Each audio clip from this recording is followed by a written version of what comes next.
We continue our travels in the United States, this time to the University of Texas at Austin.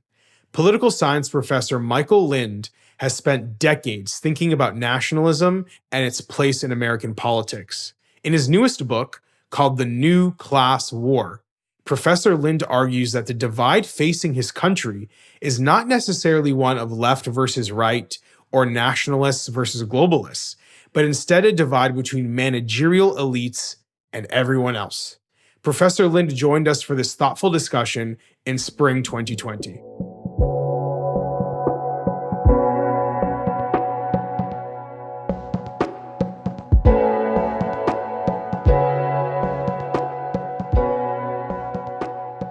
Michael, thanks very much for being here with us. We're glad to have you as part of this project, in part because your writing about nationalism over the last couple of decades has shaped a lot of our views and our perspective on the issue. So it's great to have you here. Given there's so much of your work that we could dive into, I thought it might make sense to start with your most recent book, The New Class War.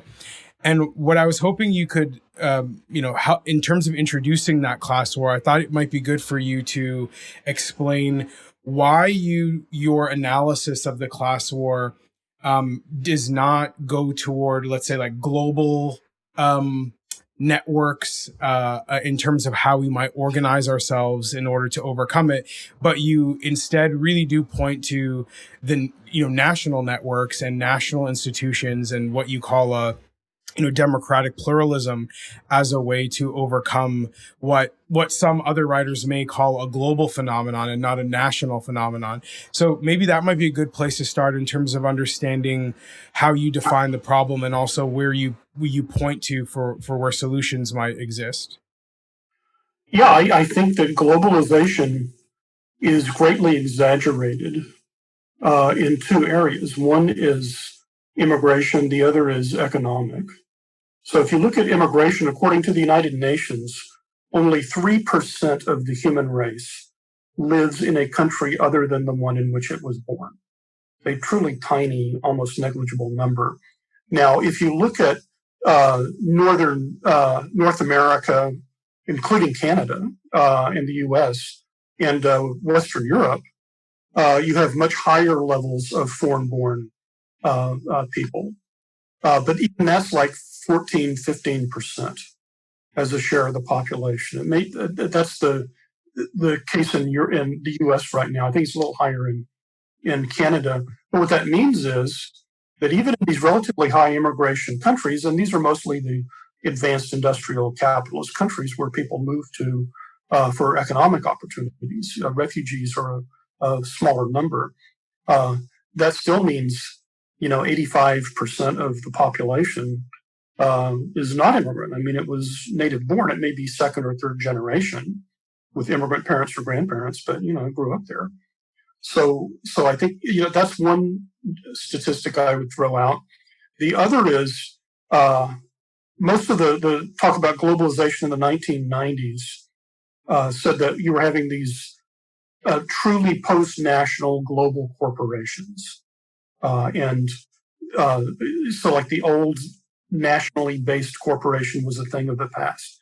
If you look at the data, and the data I have in mind is, again, United Nations data, the United Nations Commission on Trade and Development, they have what they call a Transnationality Index, which is how transnational an actual corporation is, whether it's GM or IKEA or whatever. And what you find is, and this is consistent since the globalization era began after the Cold War, that most so-called global corporations are actually national corporations. That is, they have, on average, if you look at the top 100 transnational corporations, maybe 40%, sometimes 50% of their sales are in their single home market. So that's the first thing. A company which, like a Canadian company, which has 50% of its sales in Canada and 50% in the rest of the world, is a Canadian company with foreign sales. It's not a truly global corporation. And if you look at the dominant multinationals, they are overwhelmingly based in four very populous, large capitalist nation states.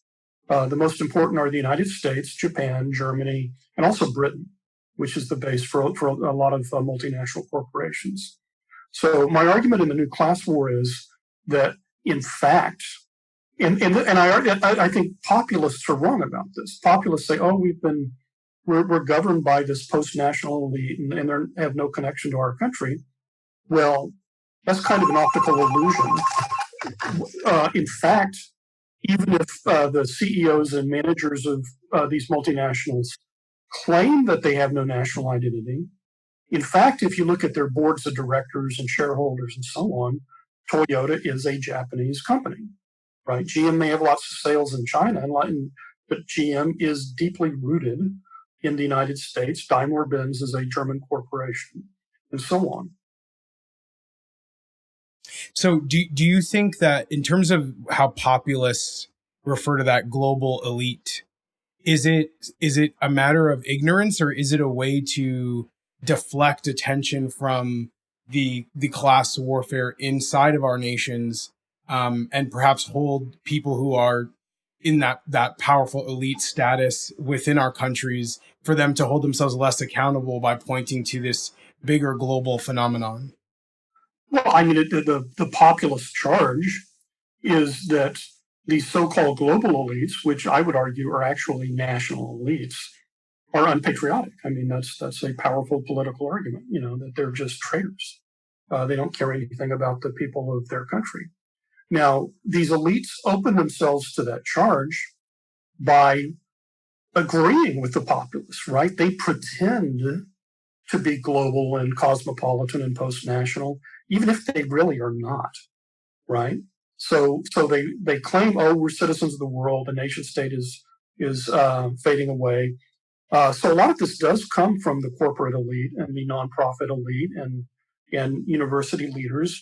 So if you actually look at them as opposed to what they say, they may be sincere in some ways. They're actually deeply rooted in Canada, the U.S., Germany, Japan, Britain, but in their own minds, they are citizens of the world. Yeah. So as some of the bigger like tech companies become more influential, and as it seems at least in some ways that it's harder to tax some of these big companies because they can move some of their operations elsewhere, including moving jobs elsewhere.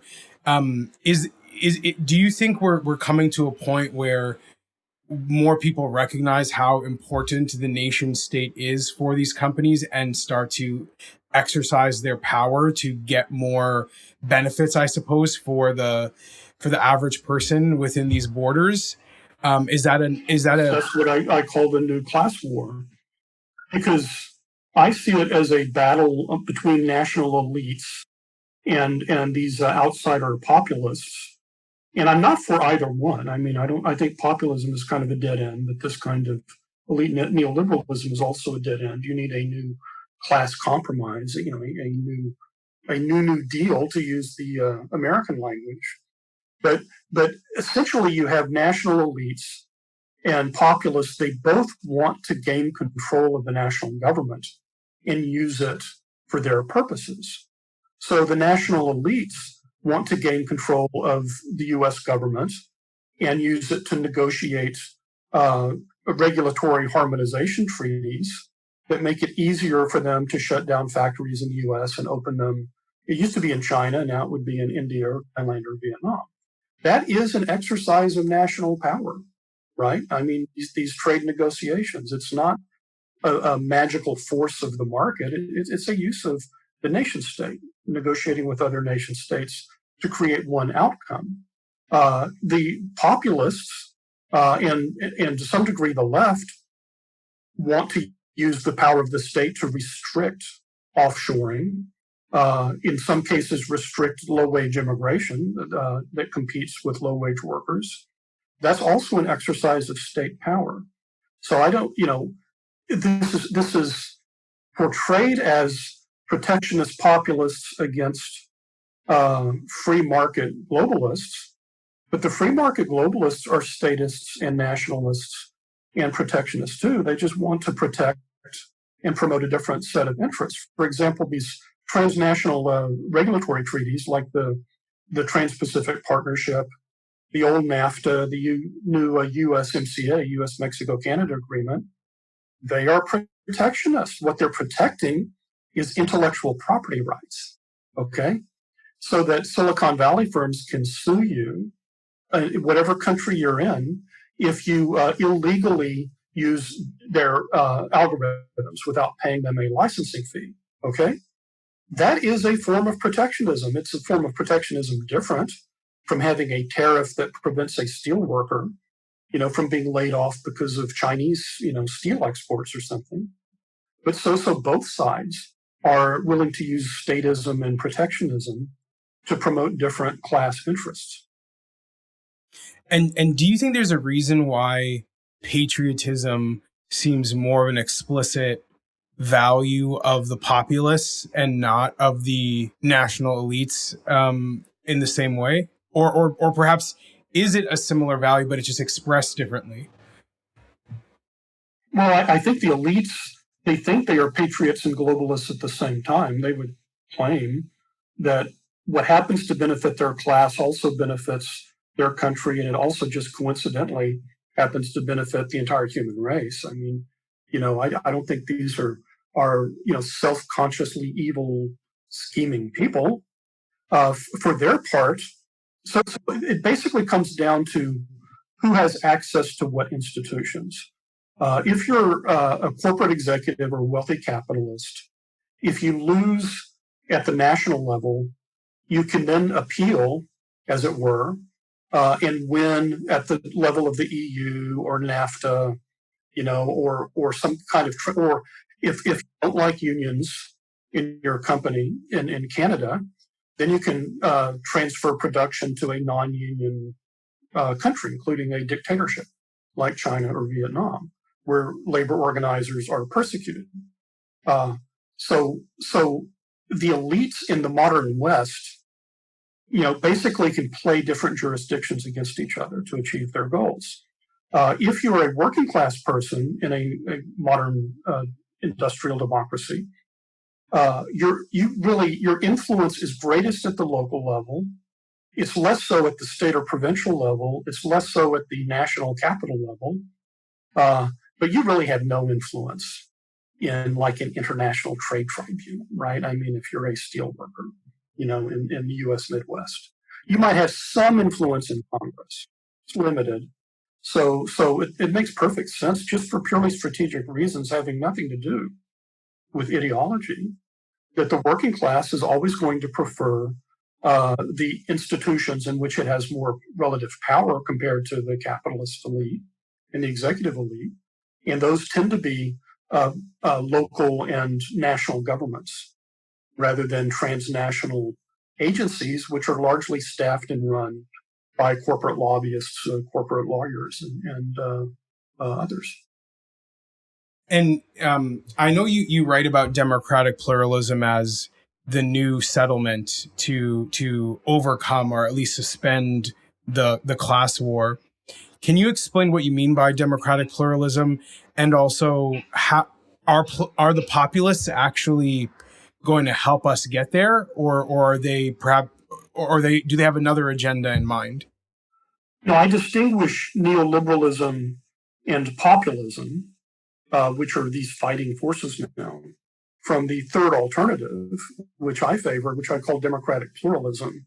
Democratic pluralism is the idea that all modern advanced societies, I mean, it's not a general theory of every country on earth, but North America, Western Europe, to some extent, East Asia and Eastern Europe, these are inherently pluralistic societies. They're divided by class, they're divided by race and culture and religion. And instead of simply ignoring the differences, you want to institutionalize them, and have a degree of negotiation among representatives of these different groups in what I call the three different realms of government and the economy and the culture broadly defined, which includes religion, but also includes secular values. And To that end, pluralist institutions are the ones which allow groups, which may be minorities or majorities, to negotiate with each other. So in the economy, the classic pluralist institution is collective bargaining. That is, individual workers realistically do not bargain for their wages with giant corporations. I mean, that's an absurd libertarian myth. Workers have no bargaining power unless they're organized in unions or represented by people on trade boards. There are various ways you can represent labor, and there may be new ones in the 21st century. But you have negotiations over wages and benefits directly between employers or employer associations and organized labor. In the realm of the culture, you have Jews, Christians, Muslims, secularists, neo-pagans. I mean, these are different religious communities within modern Western societies. And they have legitimate interests as institutions, not just as groups of individuals. And there should be some kind of forums where they can meet each other and discuss things, and influence policy. So this is quite alien, what I'm calling democratic pluralism. This is alien both to technocratic neoliberalism and populism. Technocratic neoliberalism sees society as a group of essentially atomized individuals, and basically experts know best. So the whole goal of political design is to insulate government from the irrational, emotional masses, and to have whether it's non-elected judges, non-elected technocrats, they would make these decisions because they're wise, altruistic, enlightened people. That's kind of a caricature, but I think that underlies a lot of technocratic neoliberalism, particularly on the left. Populism is also anti-pluralist because it assumes there's this homogeneous people, or the nation is just like one undifferentiated mass of individuals, and they have a discernible opinion, and the government should just reflect whatever the political opinion is. And they're best represented often by a man of the people. It could be a woman of the people, Vita Peron, right? Who represents the masses against the establishment. So from the point of view of pluralism, these are both populism and neoliberalism in different ways deny the legitimate divisions within modern large-scale nation states and see no room for the kind of negotiations among groups that I argue is essential to democratic pluralism. When you think about democratic pluralism, is it a challenge of revival where we're trying to bring back some of the institutions that may have been more important 50 years ago, like the church, like some of the unions? Or is it a matter of reimagining new ways for these institutions to exist? Well, I think it's a matter of new institutions in large part because, not entirely, but in my book, The New Class War, I argue that if you look at the Western world after World War II, you had very strong unions engaged in collective bargaining with employers or employer federations. You had churches were much more powerful membership organizations and had much more powerful cultural influence at the time, for better or worse, depending on whether you agree with them. And you also had the parties were federations of local clubs. They actually did have mass membership. I mean, today people say in the US, I'm a Democrat, I'm a Republican. That's a meaningless thing. The Democratic and Republican parties are mere shells. The number of actual members who pay dues. I tried recently to join the Democratic Party. I'm nonpartisan, but I thought, well, can I actually be a Democrat other than voting for Democrats? I could not find any way I could become a member of the Democratic Party. There is no organization, right? A member of the Democratic Party, you just vote for a Democrat or you send them money, right?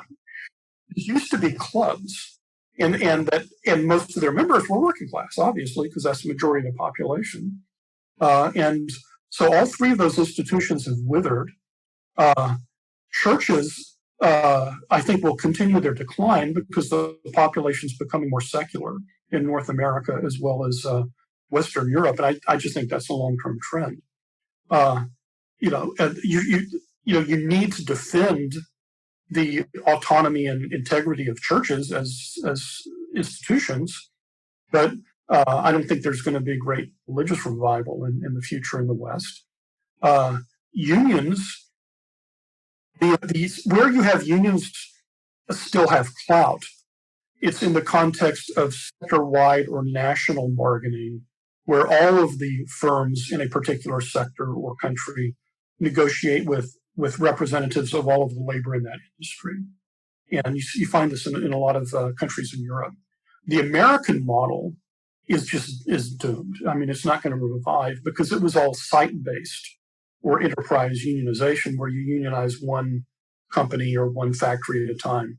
And that just has been completely killed off in the US. So you have to reimagine that. I think you have to reimagine political parties as membership organizations, because you're not going to go back to the old days where, in the local county boss or the local, urban neighborhood boss in the United States rounded up people to vote and gave them turkeys at Thanksgiving and, to pay them off, and got them jobs, working, on the water supply lines. So that's not coming back. But unless you have mass membership organizations where most of the members, not necessarily the leaders, are dues paying or tithe paying or tax paying working class people, then pretty much I think we're going to be stuck with this highly oligarchical society where the college educated professionals are about the top 20, 30% of the population. And the rich just kind of run everything. Yeah. What I find interesting about how you break down some of these issues is that you don't have the kind of romanticization of the past that I think sometimes leads to some more of the ethnic nationalism or the anti-immigration populism that we've seen. But I think you're outlining that we're in a new world, and that new world is going to require us to build different kinds of institutions. And it seems like you also, and correct me if I'm wrong, have some degree of optimism about our ability to do that across racial or cultural differences as well. That there may be some class-based organizing in some of those membership groups you're describing that is possible, and that we may not be these balkanized identity groups, but we may find common cause. Is that part of how you see things playing out, or is that just a hope for how things might play out? Well, I think our whole discussion about multiculturalism and race is deeply confused, frankly, because the enduring divisions among groups in societies are based on religion, not on race. That is, and what I mean is, if you and also language, right? Obviously, in Canada, with the Quebecois and francophones and anglophones. So to have actual permanent separate groups, you have to have barriers against intermarriage, right? Where otherwise they'll just blend together into a single population. And those barriers are strongest if they are religious. I'll give you an example. The largest ancestry group in the United States of America is German Americans. There are more people of German and Irish descent than of English descent in the United States. But if you look at secular German Americans, or at least non-sectarian, they pretty much blended in with other Americans, white Americans, sometimes non-white Americans, in the 19th and 20th century. The exception is the German-speaking Amish of Pennsylvania, who, because of their very powerful religious taboos against marrying outside of the group, continue to exist to this day as an ethnic group speaking a variant of German. So if you look at immigrant groups, the only ones that last without melting away into the melting pot after a few generations, I'm just talking about the US experience, it's similar, I think, in Canada, are the ones that are very religious sectarians. So if you look at Jewish Americans, the out marriage rate is over 50% for most Jewish Americans. They marry non-Jews and their children are not raised as Jewish. The exception is very religious Orthodox Jews and Hasidic Jews, where they perpetuate themselves over time. Historically, obviously the black-white distinction was the strongest one in the United States. But if you look at intermarriage, which again is like the ultimate test of whether there are barriers or not, it's jumped up from almost zero in 1967 when the Supreme Court struck down laws against it in much of the country. It's now, I think, 15%, something like that, last time I checked, which is low. But if you look at younger African Americans, the out marriage rate is much higher. So if you look at Asian Americans and Hispanic Americans, you see they tend to lose their ethnicity through out marriage or intermarriage with whites and also other non-whites at about the same rate as the Germans and Irish and Polish and Italians did 100 years ago, to the extent that Stephen Trejo at the University of Texas, where I now teach, shows that by the third or fourth generation, most people of Mexican descent do not even think of themselves as Mexican Americans. They have a Mexican grandparent, an Irish grandparent, a German grandparent, English grandparent, right? So you would not know this from our media, from the universities, which treat African Americans, non-Hispanic whites, Latinos or Hispanics, and Asian Americans as these kind of permanent, enduring, separate categories. And there are these, I think, permanent, enduring, separate categories. I think there will be Amish and Hasidic Jews in North America 1,000 years from now, right? I mean, because these are they keep themselves, they're self-segregating populations. I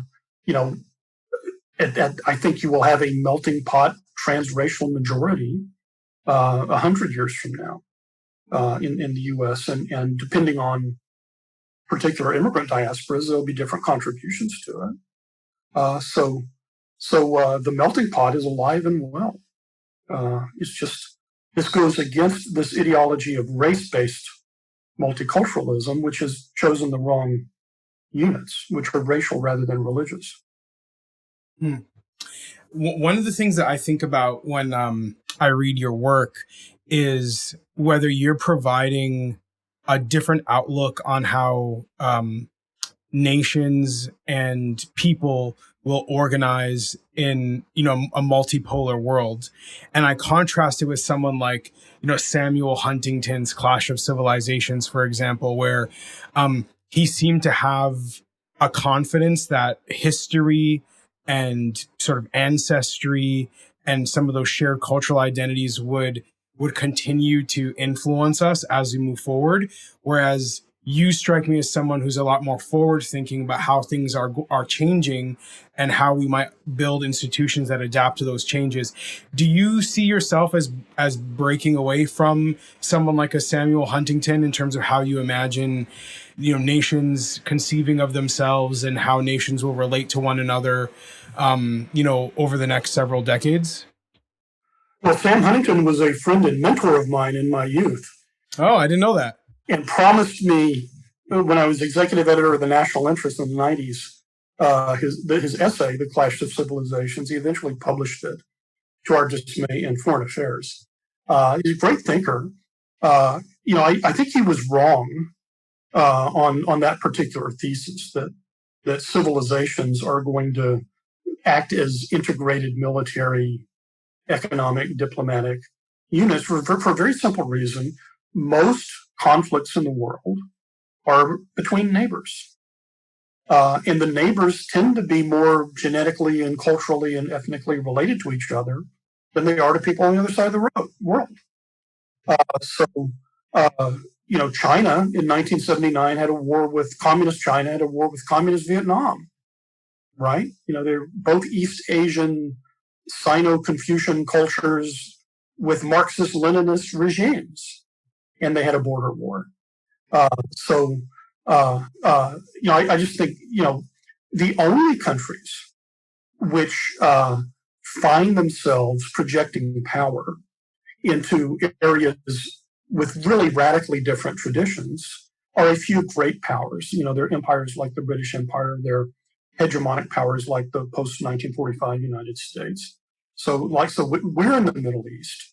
But if all Westerners withdrew from the Middle East tomorrow, I don't think you would get a united Middle East against a united West or anything like that. It's just the Egyptians and Libyans and Syrians would be, fighting mostly over territory, which is the major source of conflict in history. So I think that's mistaken. And nationalism has been the most powerful force in world politics since the French Revolution, and it continues to be to this day. Since 1989, there have been something like more than 30 new nation states added to the United Nations General Assembly, mainly from the disintegration of multinational states like Yugoslavia and the USSR and Sudan, which is broken into into two states.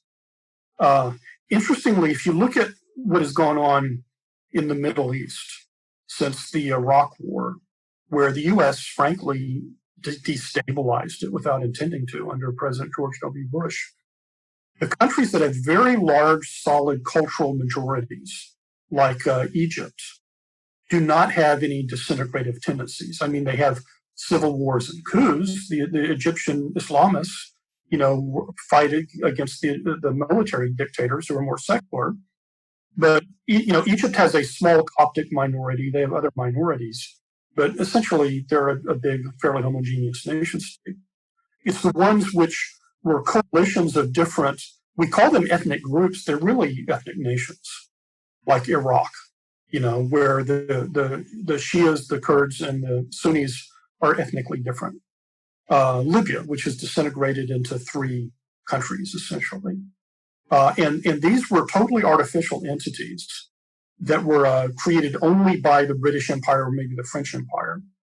And so, where you have that kind of multinational state where the borders were totally arbitrary from the colonial period, I think you'll continue to see secessions and disintegrations that you don't see in countries, whether they're poor or rich, that have the dominant cultural majority. And this is another, I don't want to filibuster if you have other questions, but this is an important point. When I say cultural nations, I'm not talking about racial nations. I'm talking about mainly nations sharing a single language and culture. So the modern Greeks are not genetically identical to the ancient Greeks of Plato and Socrates, right? I mean, over the last 2,000 years, a lot of them have Slavic ancestors, they have Turkish ancestors, they were part of the Ottoman Empire, and so on. So when you look at these nationalist movements, you get a kind of right-wing reactionary fascist nationalism that says we have this pure blood from our ancient ancestors. That's not true even in the old world. I mean, even old world countries are melting pots. I mean, if you go back far enough, it's a bunch of unrelated tribes.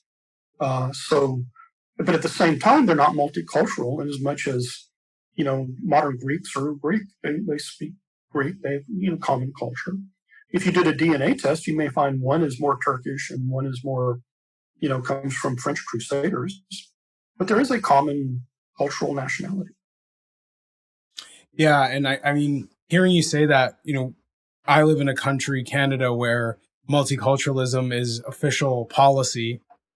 And I think there are a lot of people trying to figure out what that means as the country moves forward. I wonder if do you think multiculturalism is sustainable in the sense that, certainly when you're looking at newcomer groups, you would have distinctions, but as children go to school together and they, experience the world together and they develop more, I don't know, let's say localized identities, is multiculturalism just an idea that sounds good, but in practice can only take us so far? Well, as I say, I don't think multiculturalism works unless there are enduring religious and linguistic divides that prevent people from intermarrying and losing their prior identities in a melting pot. So Canada is certainly a multinational state in terms of three groups. There's the Anglophones, the Francophones, and the Native Americans, who themselves are lots of small nations, small ethnocultural nations, not one group. But if you look at Anglophones, as far as I can tell, there's the intermarriage rates are fairly similar to the U.S. And so, immigrants. If you have a lot of Asian immigrants from in Canada, so the question is, 100 years from now, are they going to be a self-segregated Asian Canadian group where they never marry outside of their group? They keep speaking the ancestral language. Or do these diasporas, these immigrant diasporas, tend to fade away over time? And I think in Canada, as in the U.S., unless there is a strong religious incentive to be self-segregating, or a separate language community that is big enough to sustain itself, like Francophone Canadians, then I think over time you get a melting pot.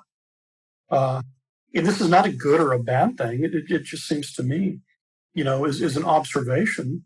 Now, I think what you find is once you set up these kind of artificial, ethnically or racially based multicultural systems, then you get politicians, you get academics, you get foundation people who have an incentive to prevent recognition of the degree of melting pot assimilation and intermarriage and so on.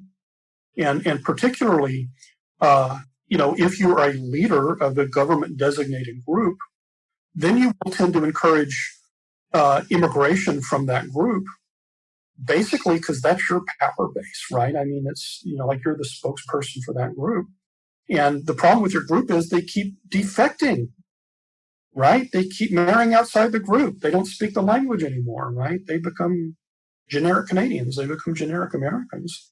So I do think there's kind of an institutional interest once you've created official multiculturalism for the leaders who are usually native born and affluent and educated to have a supply of clients, frankly, who can be their power base. So maybe I'm cynical, but I think you're seeing this in the United States, where if you look at the majority of Mexican Americans are native born first, second, third generation. If you look at polls of Mexican Americans, immigration is fairly low on their list compared to things they share with other Americans, right? Worry about healthcare, jobs, and so on. There is kind of a professional Mexican American political class, which is focused on immigration far more than most Mexican American citizens are. And I think you can't. I mean, that's a source of power and patronage, right? And it was true in the old days, right? It was true there were German American political bosses and Irish American, leaders in the industrial cities of the Northeast. And and particularly these two groups. So I'm not singling out modern non-white immigrants by any means. The two groups where you had continuous immigration, generation after generation in American history, were the Germans and the Irish. And all the way from the 17th century up to the 20th century, the older generations of Germans and Irish just kind of melted into the white population. They blended with the Anglo-Americans. But you had German and Irish machines in the cities where they were based on the recent immigrants, not on the older German Americans and Irish who just kind of moved to the countryside or the suburbs and had lost their identities.